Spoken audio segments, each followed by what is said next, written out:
¿Qué tal están? Bienvenidos. In Memoriam Mario Vargas Llosa.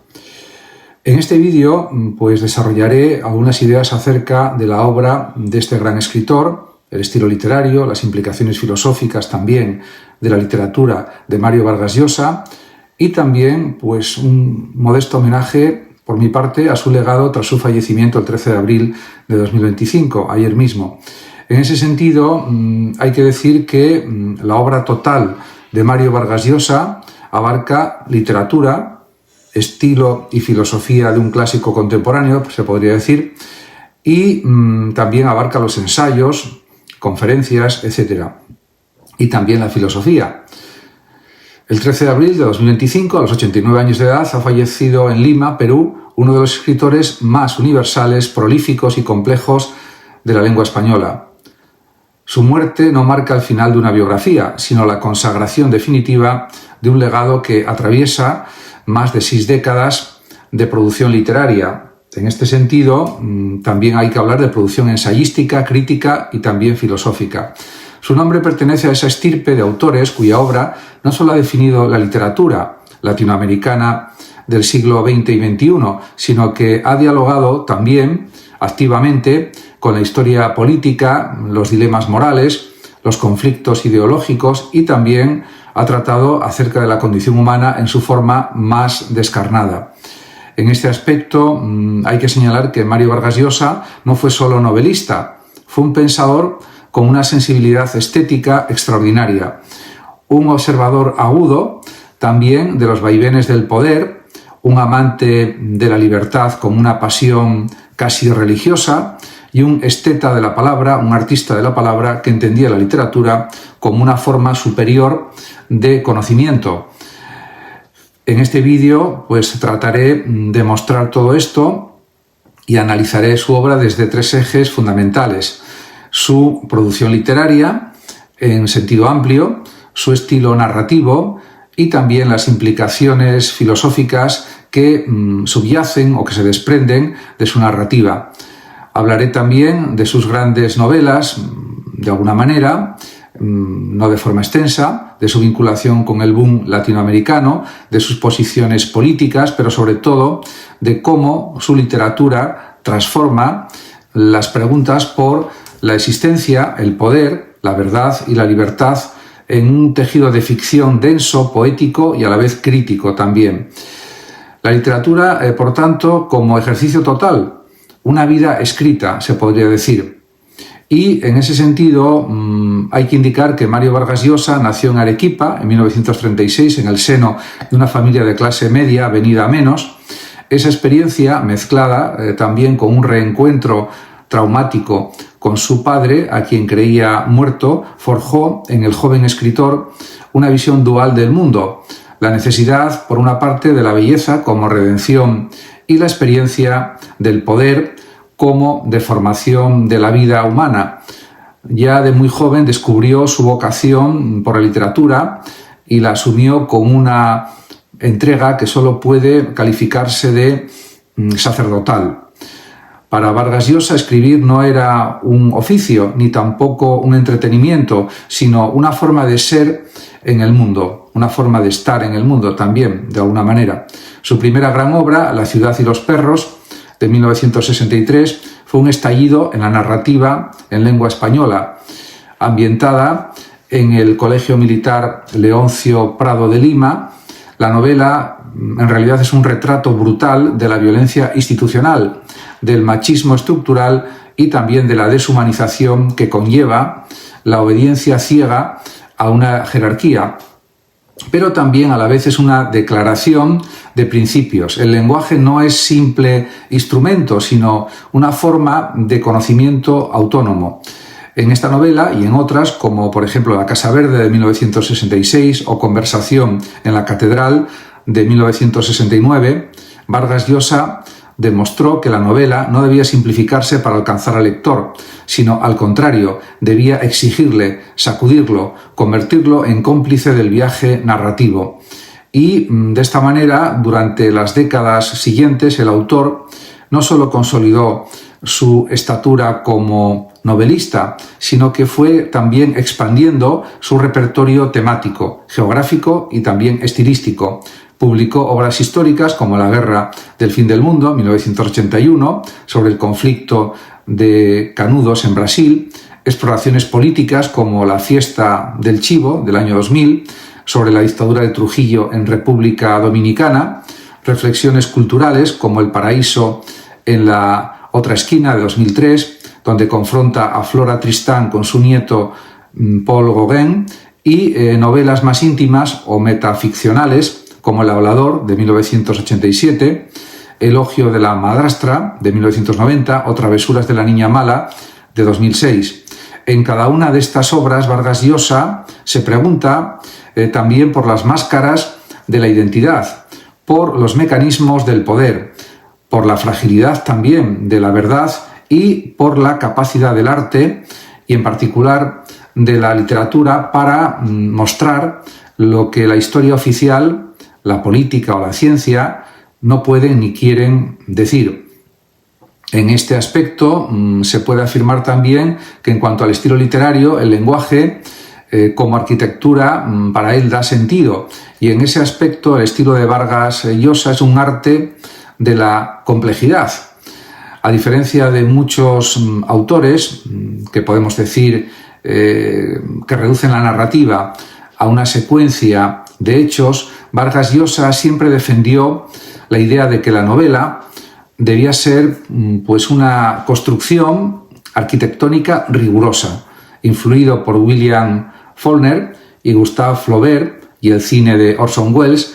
Vargas Llosa desarrolló una técnica que combina la simultaneidad de tiempos narrativos, el entrecruzamiento también de voces, los planos narrativos múltiples y la elipsis como forma de implicación activa del lector o de los lectores.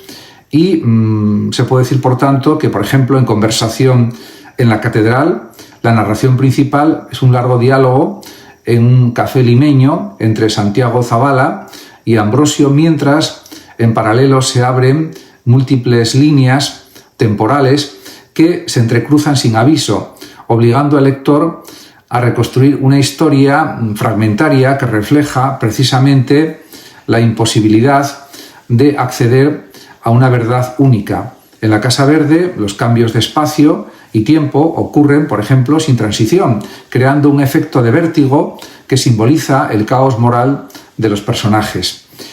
Además, también hay que decir que a esta arquitectura formal se suma un estilo cuidado hasta el detalle. Vargas Llosa heredó de Flaubert la obsesión por la palabra justa, la frase trabajada, la cadencia rítmica de la narración, pero su lenguaje nunca es gratuito, al contrario, es una herramienta precisamente para que el lector experimente, no solo entienda, los dilemas existenciales y políticos de sus personajes.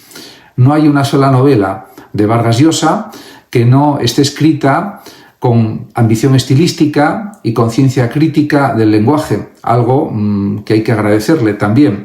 A diferencia de autores que privilegian la voz propia, Vargas Llosa se disuelve en sus personajes. Puede adoptar el tono del militar cruel, del revolucionario idealista, del burgués decadente, del artista transgresor. Esa polifonía lo convierte también en un narrador omnisciente y a la vez en un ventrílocuo del mundo.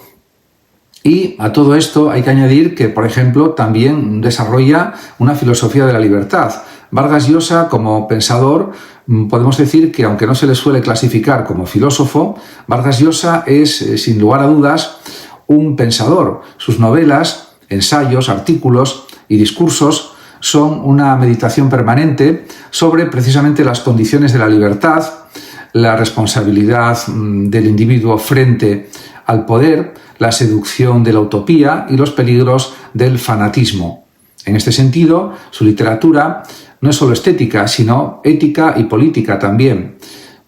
Además, por ejemplo, en La guerra del fin del mundo, inspirada en Os Sertoes de Euclides de Cuña, Vargas Llosa muestra cómo la combinación de fanatismo religioso y represión estatal, conduce a la catástrofe.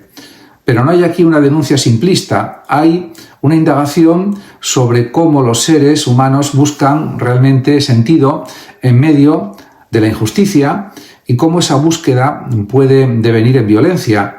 En La fiesta del chivo, por ejemplo, el autor disecciona la psicología del dictador y de sus cómplices, pero también la de quienes por miedo o comodidad deciden callar. Como se puede observar, es muy sutil en su escritura y para Vargas Llosa la libertad es el valor supremo y no una libertad abstracta, por supuesto, sino concreta. La libertad de pensamiento, de creación, de elección moral, de disenso, etc. En sus textos ensayísticos, como La verdad de las mentiras, 1990, o La civilización del espectáculo, 2012, advierte contra la banalización de la cultura, la dictadura de lo políticamente correcto, la mediocridad intelectual que se disfraza de tolerancia. Para él, una sociedad libre es una sociedad que respeta el derecho a la diferencia, al riesgo, incluso al escándalo. Y desde esta perspectiva, sus personajes suelen ser sujetos en conflicto entre el deseo de vivir auténticamente y la presión de un orden opresivo. Y de esta manera la literatura de Vargas Llosa es, por tanto, un escenario para el drama ético. El escritor se convierte en filósofo precisamente porque su ficción interroga, sacude, incomoda. En un mundo cada vez más sometido a la lógica del espectáculo y la superficialidad, Vargas Llosa defendió hasta el final la idea de que la literatura debía ser un acto de resistencia, una forma de verdad más profunda que cualquier estadística o titular de prensa. Como se puede ver, pues su obra en cierto sentido es revolucionaria. Y también se puede hablar en sus escritos de literatura, erotismo y transgresión, ya que uno de los aspectos menos discutidos, pero más reveladores de Vargas Llosa es su tratamiento del erotismo y también de la sexualidad.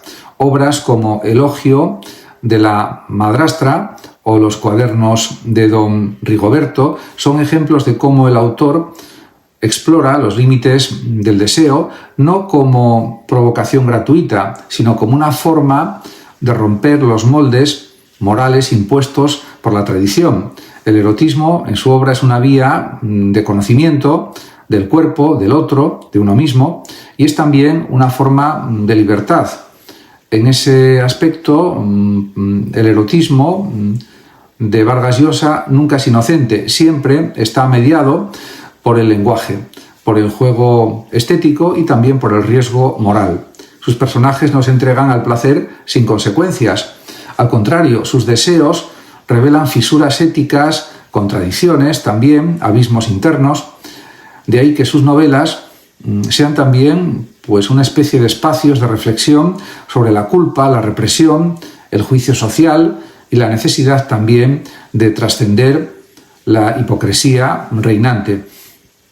En ese aspecto también Vargas Llosa entendió que la literatura debía ser capaz de hablar de todo, del poder, del crimen, de la traición, pero también del cuerpo, del placer, de la locura y de lo que no se dice. Su obra es, por tanto, total. Abarca la condición humana sin pudor y sin censura, como un espejo complejo que devuelve al lector su propia imagen fragmentada.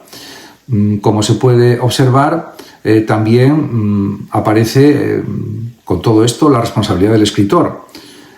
Y en ese sentido, a lo largo de su vida, Mario Vargas Llosa fue también un intelectual comprometido. Su evolución política, de simpatizante de la izquierda revolucionaria a defensor del liberalismo, fue objeto de intensos debates, pero lo que nunca cambió fue su creencia en el poder transformador de la literatura. En su famoso ensayo La literatura es fuego, de 1967, declaraba que el escritor debía ser un inconforme, un rebelde, un agitador de conciencias. Décadas después, aunque su tono se volviera más institucional, seguía defendiendo la idea de que el escritor debía estar en el centro del debate público como conciencia crítica de su tiempo. Y en ese aspecto él lo logró a lo largo de su vida. Esa visión lo llevó a intervenir en la vida política de Perú, incluso como candidato presidencial en 1990, aunque perdió ante Alberto Fujimori. Aquella experiencia fortaleció su convicción de que la literatura debía mantenerse libre de servidumbres ideológicas. De hecho, la derrota política lo devolvió a la ficción con más fuerza, incluso produciendo algunas de sus mejores novelas tras aquel episodio. Como se puede ver, la vida de Vargas Llosa ha sido muy intensa. Además, asumió el riesgo de opinar, de equivocarse, de exponerse. Para él, el escritor no podía vivir encerrado en una torre de marfil, y esa valentía, a veces polémica, es parte esencial de su legado.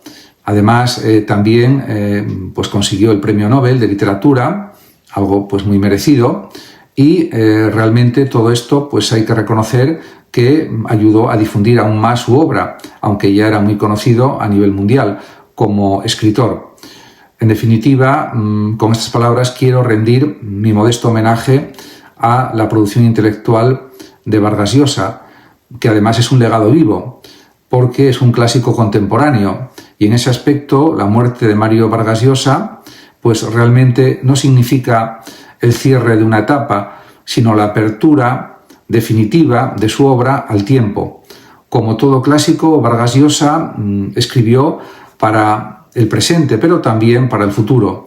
Sus novelas, ensayos, discursos, artículos están destinados a ser leídos y releídos porque dialogan con preguntas que no tienen, podemos decir, respuesta definitiva. Por ejemplo, ¿qué es la libertad? ¿Cómo se construye una vida auténtica? ¿Qué significa resistir al poder desde el pensamiento? ¿Cuál es el papel del arte en un mundo saturado de información? Etcétera. Muchas gracias a todos por su atención y hasta mi próximo vídeo. El que lo desee puede compartir este vídeo, darle like o suscribirse a mi canal de YouTube. Hasta pronto.